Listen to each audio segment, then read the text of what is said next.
بسم اللہ الرحمن الرحیم۔ میری قسمت میں بھی ایسا کوئی سجدہ کر دے جو میرے سارے گناہوں کا مداوع کر دے، ساری دنیا سے چرا کر مجھے اپنا کر دے، میری مٹی کو خدایا سونا کر دے۔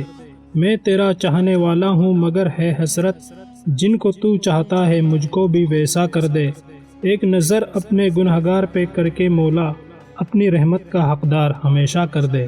السلام علیکم ورحمۃ اللہ وبرکاتہ۔ دوستو، امید ہے آپ بخیر ہوں گے۔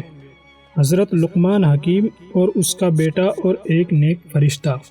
حکایتوں کی کتاب میں یہ واقعہ کچھ اس طرح موجود ہے کہ ایک بار حضرت لقمان رحمۃ اللہ علیہ نے اپنے بیٹے کو نصیحت کرتے ہوئے فرمایا، اے میرے پیارے بیٹے، جب بھی تمہیں کوئی مصیبت پہنچے تو تم اسے اپنے حق میں بہتر جان کر یہ بات اپنے دل میں بٹھا لینا کہ میرے لیے اسی میں بھلائی ہے۔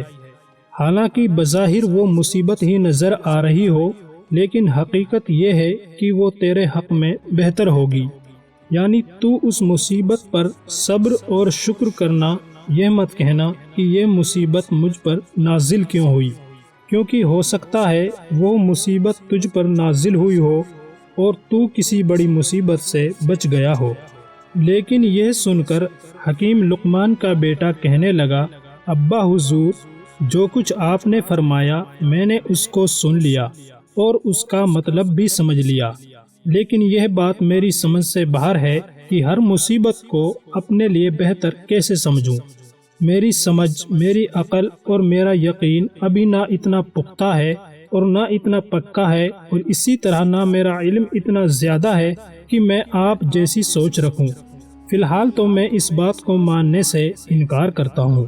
جب حضرت لقمان رحمۃ اللہ علیہ نے اس کی یہ بات سنی تو فرمایا، اے میرے بیٹے، اللہ تعالیٰ نے دنیا میں ایک کے بعد ایک انبیاء کرام بھیجے ہیں، ان پر بھی کافی مصیبتیں آئی، لیکن وہ ہر مصیبت پر اللہ کا شکر بجا لاتے تھے۔ یہ کہہ کر ان دونوں نے سفر کا سامان تیار کیا اور کھچروں پر سوار ہو کر اپنی منزل کی طرف روانہ ہو گئے۔ کئی دنوں تک انہوں نے سفر جاری رکھا۔ راستے میں ایک ریگستان آیا، وہ اپنے سامان سمیت ریگستان میں داخل ہو گئے۔ پھر دوپہر کا وقت ہو گیا، گرمی اپنے زوروں پر تھی اور گرم ہوائیں چل رہی تھی جو برداشت سے باہر تھی۔ اب اس حالت میں ایک مشکل اور پیش آئی کہ پانی اور کھانا بھی ختم ہو گیا اور کھچر بھی تھک چکے تھے۔ پیاس کی شدت سے وہ بھی ہانپنے لگے۔ یہ دیکھ کر حضرت لقمان رحمۃ اللہ علیہ اور آپ کا بیٹا کھچروں سے نیچے اتر آئے اور پیدل ہی چلنے لگے کہ ان کو اور تکلیف نہ دی جائے، ہم پیدل ہی چل لیتے ہیں۔ لیکن حالت بہت خراب تھی۔ چلتے چلتے حضرت لقمان رحمۃ اللہ علیہ کو بہت دور ایک سایہ اور دھواں سا نظر آیا۔ آپ نے سوچا شاید وہاں کوئی آدمی ہے اور سایہ شاید کسی درخت وغیرہ کا ہے، چنانچہ آپ اسی طرف چلنے لگے۔ راستے میں آپ کے بیٹے کو زبردست ٹھوکر لگی اور اس کے پاؤں میں ایک ہڈی جو اس صحرا میں کسی جانور کی پڑی ہوئی تھی، اس طرح گھسی کہ پاؤں کے تلوے سے ہو کر اوپر تک باہر نکل آئی۔ درد کی شدت سے بیٹا تڑپ اٹھا اور تکلیف کی شدت سے بے ہوش ہو کر زمین پر گر پڑا۔ حکیم لقمان نے اسے اپنے سینے سے چمٹا لیا، پھر اپنے دانتوں سے ہڈی نکالنے لگے۔ کافی مشقت کے بعد آخر کار وہ ہڈی نکل گئی۔ بیٹے کی یہ حالت دیکھ کر آپ ایک باپ کی محبت میں رونے لگے۔ پھر آپ نے ایک کپڑا جو آپ کے پاس موجود تھا اسے پھاڑ کر زخم پر باندھ دیا۔ آپ کی آنکھوں سے بہنے والے آنسو جب ان کے بیٹے کے چہرے پر گرے تو اسے ہوش آ گیا۔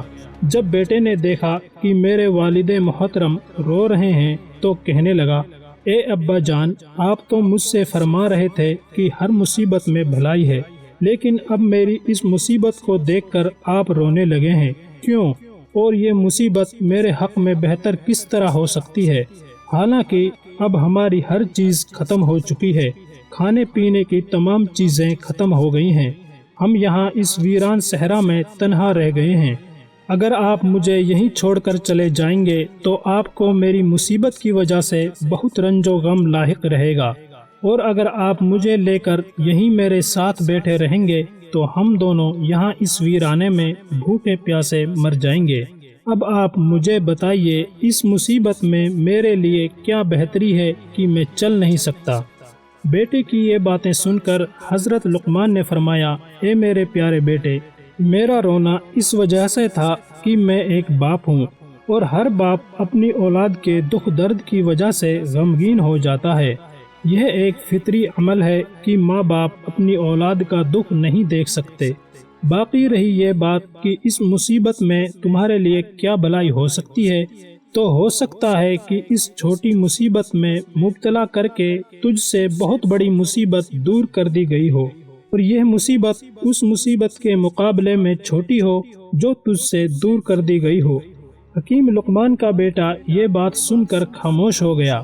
پھر حضرت لقمان علیہ السلام نے سامنے دیکھا، تب وہاں نہ دھواں تھا اور نہ ہی کوئی سایہ۔ آپ کے دل میں یہ بات آئی، میں نے ابھی تو اس طرف دھواں اور سایہ دیکھا تھا، لیکن اب وہ کہاں غائب ہو گیا؟ ہو سکتا ہے ہمارے پروردگار نے ہماری مدد کے لیے کسی کو بھیجا ہو۔ ابھی آپ اسی غور و فکر میں تھے کہ آپ کو دور کوئی گھڑ سوار اپنی طرف آتا ہوا نظر آیا، جو تیزی سے آپ کی طرف دوڑا آ رہا تھا، اور اچانک آپ کے پاس آتے آتے وہ غائب ہو گیا۔ پھر آواز آئی، آپ کے اس بیٹے نے کیا کہا تھا؟ حضرت لقمان نے فرمایا، اے اللہ کے بندے، آپ کون ہیں؟ مجھے آپ کی صرف آواز کیوں سنائی دے رہی ہے؟ آپ مجھے نظر کیوں نہیں آ رہے، اور اچانک کیسے غائب ہو گئے؟ آواز آئی، میں اللہ تعالیٰ کا ایک فرشتہ ہوں، مجھے صرف انبیاء کرام اور مقرب فرشتے ہی دیکھ سکتے ہیں، اس لیے میں آپ کو نظر نہیں آ رہا۔ میری بات سنیے، میرے رب نے مجھے حکم دیا ہے کہ میں فلاں شہر اور اس کے آس پاس کے لوگوں کو زمین میں دھسا دوں۔